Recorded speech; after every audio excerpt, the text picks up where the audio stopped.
Greetings everyone, I would like to continue my Sicilian Defense series where I'm teaching you to play this wonderful opening, and today we're going to be looking at the move c3 for white. There are lots of YouTubers and a lot of books who recommend this move for the white pieces as the main way to avoid the mainline theory for the white pieces. It's becoming increasingly more popular, and today I would like to give you a very fighting line for the black pieces where you not just hope to equalize but take over and play for the win.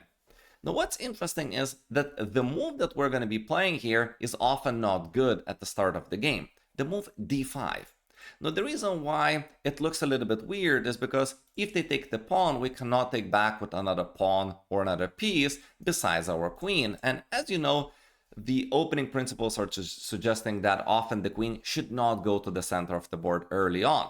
But there is a specific reason why over here it's good. The knight of whites cannot go to c3 as it's occupied by the pawn, and therefore our queen will be actively placed for quite some time here in the center.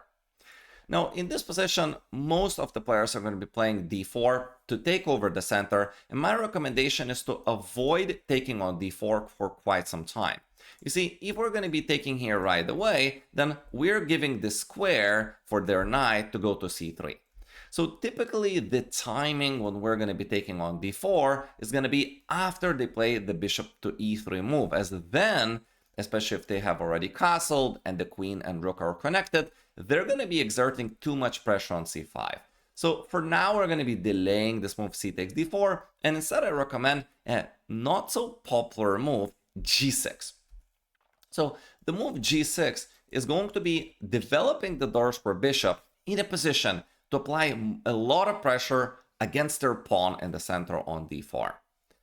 Very often your opponents are going to be playing knight to f3, after which we're going to be continuing to exert pressure against d4, and at master levels, the move bishop e3 is not the most popular, but I checked that at intermediate level, players online very much like to play the move bishop to e3.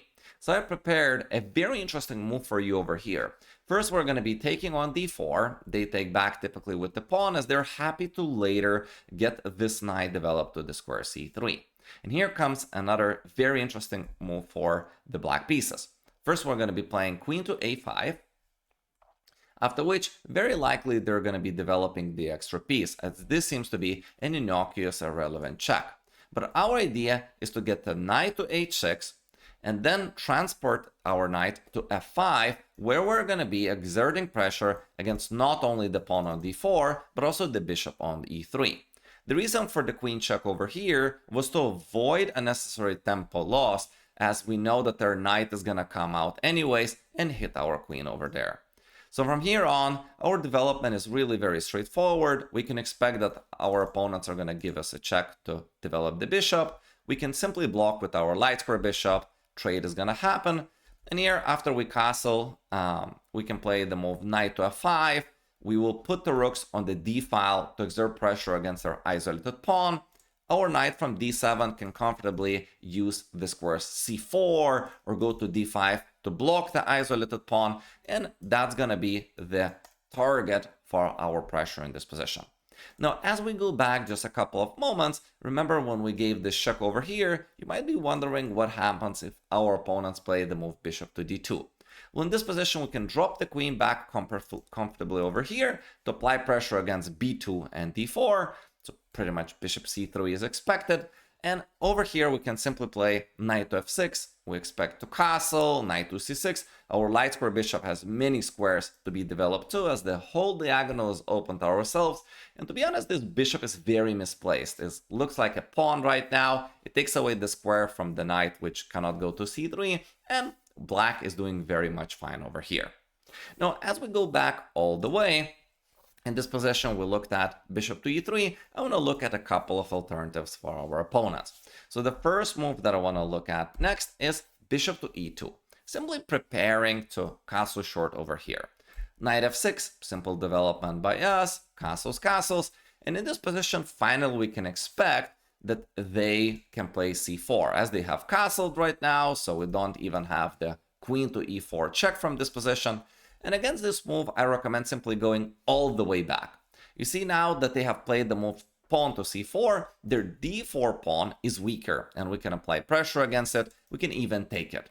A lot of the times opponents will play d5, hoping that they're going to be gaining space. This pawn is going to be restricting black and take away some squares from our pieces. For example, the knight cannot go to c6 comfortably over here for black. I have a very good attacking move here for you, pawn to b5.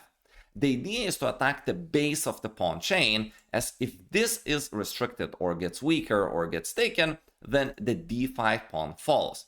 So the main idea is if they take, which I think is expected, we can then take the pawn on d5.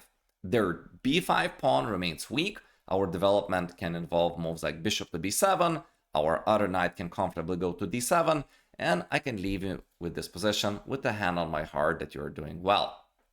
As we go back, at lower levels, we could expect move like b3 over here for white, trying to extend the pawn chain. It's going to end in the disaster for our opponent, because as soon as we move the knight, you could see that we can wave goodbye to our opponent's rook or other pieces in the diagonal, as white is unavoidably losing material in this case. So quite sad for our opponent.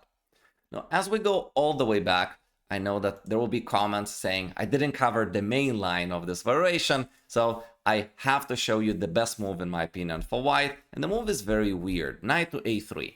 It's not a move which you can, I think, pick up as you're playing and think of it live during the game. It's probably a move that you have to know, and I would say that 99% of you who are going to be playing this opening are not going to be facing this powerful move, knight to a3, by your opponents. It's just not the type of move that comes to one's mind easily.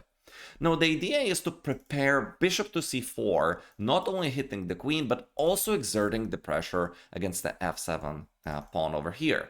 So black typically takes this time to take on d4, and now white goes for intermezzo move, bishop to c4, attacking the queen and applying pressure against f7. Notice that the knight is guarding that.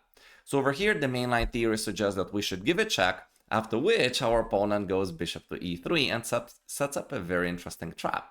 So if we take over here, they have bishop takes f7, and once we take this bishop, then they have this knight to g5 fork, and we're losing the game. But because we have watched this video, we won't fall for that. And after bishop e3, we're simply going to be playing the move knight to h6.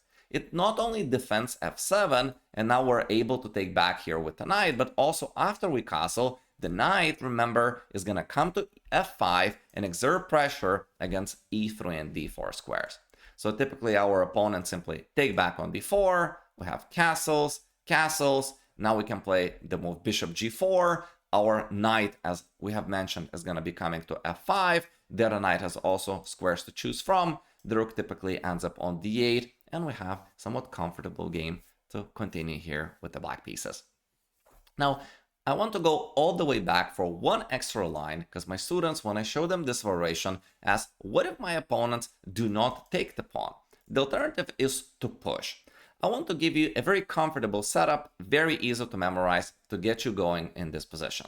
So the first thing that we're going to do is we're going to get our light square bishop out, and only then we're going to be closing the diagonal. Bishop out, then e6. d4 is expected, we can play e6, and we're getting to these type of positions. Now, I want to give you a developing plan over here, because you can see this e5 pawn is really preventing us from developing in quote-unquote the most natural way. So what we do in these positions with black is we simply take first on d4, because what we want to play is knight to e7. But what happens if we play knight to e7 right away is that our pawn on c5 loses protection. So in order not to worry about that, we're going to be taking on d4, then we're going to be playing knight to e7, and we're going to move the light square bishop to g4 or g6 to create this space for our knight on f5.